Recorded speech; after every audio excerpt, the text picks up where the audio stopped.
tender, hot and spicy, with a steamy look. It was passed on down by my mother, sweet. She told me, honey, this will be a real good treat, to turn a man's heart into a buttercream. Well, you cook a dish that makes him want jump and scream. So come into my kitchen, Come into my kitchen. come on down to my kitchen. Come on down to my kitchen. I said, come into my kitchen. Come into my kitchen. Come on down to my kitchen. All right, so here we're going to do another Down East Far East dumpling. This is a Down East Far East version of XiaoLongBao, or soup dumplings. This is kind of a famous dumpling that many people have become more and more aware of, particularly as Din Tai Fung has started to spread its influence around the United States and opening up locations in major cities. These dumplings, which make them so magical, are steamed dumplings that when you bite inside of them, and really it's advisable to even just poke a little hole with your chopstick, there's hot liquid broth inside the dumpling. Not just that it's a dumpling served in soup, but literally the soup is in the wrapper. So we're going to do this with lobster today. That's our Down East Far East piece to this. And one thing to note, in a traditional XiaoLongBao dumpling, the soup comes from having made a really, really good rich pork broth, usually with pork bones that then release a lot of collagen, so that when you cool that, it gelatinizes, and then you can take that gelatin and kind of dice it up, mix it into a regular meat mix, and then when it cooks, it melts back into broth, and that's where you get that magical soup inside your dumpling. For lobster, you can't make lobster broth and end up with a bunch of collagen from the shells. It just doesn't work. So we've done a little bit of an adjustment. So we have here some lobster broth, but then what we did is we cooked it with some agar-agar. And so agar-agar comes in a couple different forms. You can buy them powdered, which is probably the easiest version to use. You can look for this Telephone brand. It's pretty common in most Asian food markets. You can also find it in large bags like this. So agar-agar actually comes from some seaweed, and it's a natural plant product. You could also use simply unflavored gelatin. Either way works. Obviously, on one hand, you could use the agar-agar because it's vegetable-based, but then lobster's not, so you're probably not going to be looking to try and make a vegetarian lobster dumpling with lobster meat, in which case you can go ahead and use gelatin. And so for the gelatin version, you can use a whole traditional quarter-ounce packet with about a cup of liquid, and what we have here is a teaspoon of the powdered agar-agar mixed into about a cup of liquid. And then you really have to cook this, so bring it to a boil and then let it cool, and it thickens up. You can see how thick this gelatin is. And same thing with this. What I did do when I tested this out earlier was, with the gelatin, just like when you're making Jell-O, you can use about half a cup of water, hot, like out of a tea kettle, pour some hot water in, dissolve that gelatin, and then add enough ice cubes to get a cup of liquid, and stir it up. And by the time those ice cubes have actually melted, the gelatin will already be viscous and pretty thick, and then really 15 minutes in the fridge, and it'll be a gelatin.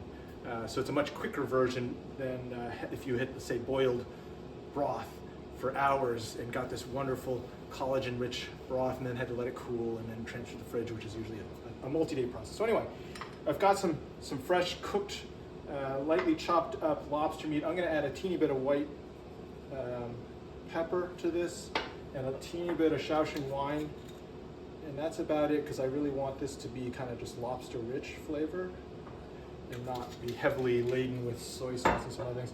And then we're going to just add in this gelatinized lobster broth and kind of mix it up. Actually, let's do it like this. Looks like a good ratio. Stir this up so that when we spoon this filling into the dumplings, we get a mix of lobster meat and the gelatin, which then, again, when it cooks, it's going to melt out and become liquid lobster broth inside the dumpling. Okay, and so there we go. That's a pretty good ratio. It might go even a little heavier, a little bit more. Like this. Probably for these, you might even, if you were measuring carefully, which I'm not, you might do a 2-to-1 or even slightly higher ratio of gelatin to meat, because once that liquid does melt, some of it gets soaked up into your dumpling wrapper, and then just in general, when it's liquid, it doesn't seem like it's as much as it is when it's in a solid form. you can see this here. It's got the mix of the two together. And then I've got here some dough. So this dough, I've started from scratch dough. So this is dough like we made in our episode on dumplings, where we have a 50% hydration dough. So this is basically for every 100 grams of flour, I got 50 grams of hot water. Mixed it up, kneaded it once, covered it, kneaded it again after 20 minutes, covered it again, and then it becomes a nice, soft, supple dough. I've already rolled out a number of them, but basically you take a round ball, flatten it out with your hand, and then with a rolling pin, you can just get this thing relatively circular. And then remember, the trick here is to roll the edges all the way around to get thin edges, because those are where the pleats go. So that as they pleat, of course, that part of the dumpling gets thicker. And so you want to keep that a little bit thin on the edges, and then the base is going to stay a little bit thicker, and that way it doesn't tear easily, right, and lose all of our liquid. The other thing we're going to do, you can see here, I've got a bunch of nice porcelain Chinese spoons. I've actually put a drop of sesame oil into the base of each of these to help keep the dumpling from sticking. We're going to place one dumpling per spoon. Oftentimes when you make a xiaolongbao dumpling or any dumplings in a bamboo steamer, you'll see recommendations of either parchment paper, sometimes you do it literally on a plate, or some cabbage leaves or coins of carrots that you've cut to put the dumplings on so they don't stick.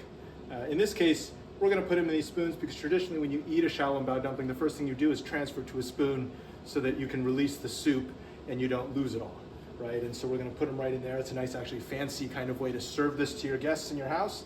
It looks pretty, and it's also highly functional. So again, we're just going to put about a teaspoon or so of filling in here. Make sure we get some good piece of gelatin in there. Maybe another one. In this folding style, we're going to try and just make a pleat and just keep going in a circle until we get all the way around the dumpling. And then use our other thumb just to kind of push everything back in there. At the end, you just double over on yourself, seal it up, and you get a little bit of a purse, kind of like that. So we'll just add that to here, and then I'm just going to continue to make some more until I get these 6, and then we'll go ahead and steam them. So get these things mixed up.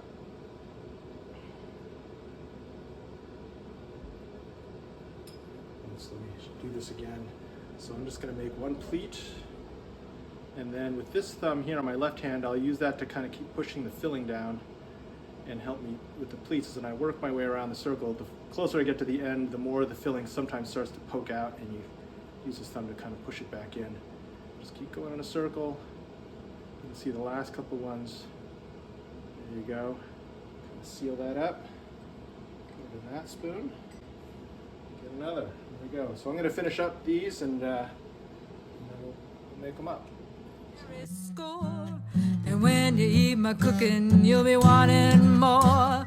The oven's heating up with a burning. All right, so I finished wrapping my 6 dumplings. I'm just going to put these over our boiling water, cover it up, and we're going to let them steam. Again, these won't have to steam too long. You want to make sure the wrappers are cooked through, but this particular filling is already all cooked as far as it's not like raw pork. But probably once we get this turned up and we get the heavy steam going, it's going to be about 6 minutes, maybe 5 to 6 minutes on here. If it had been a raw pork filling, I probably would have waited about 8. Let that go, and then in about 8 minutes, we'll have hot, fresh lobster xiaolongbao. All right, so xiaolongbao, we just turned off the heat. They've been going for about, as we said, 6 minutes or so. You can see some of the steam coming out of here. Now, initially, these handles are going to be a bit hot, but by the time you've kind of taken this steamer tray to the table to serve to your guests and everyone's kind of gathered, they will cool off enough. We'll kind of go in here with our cook's fingers and handle this one. And so, as is often the case, we're going to try and poke a hole in this without dropping it, hopefully. There you go. And you can see there's that liquid soup in there. All right, so there's our lobster xiaolongbao, and then you want to make sure you don't burn yourself, but the nice thing is you get a nice warm soup in our dumpling.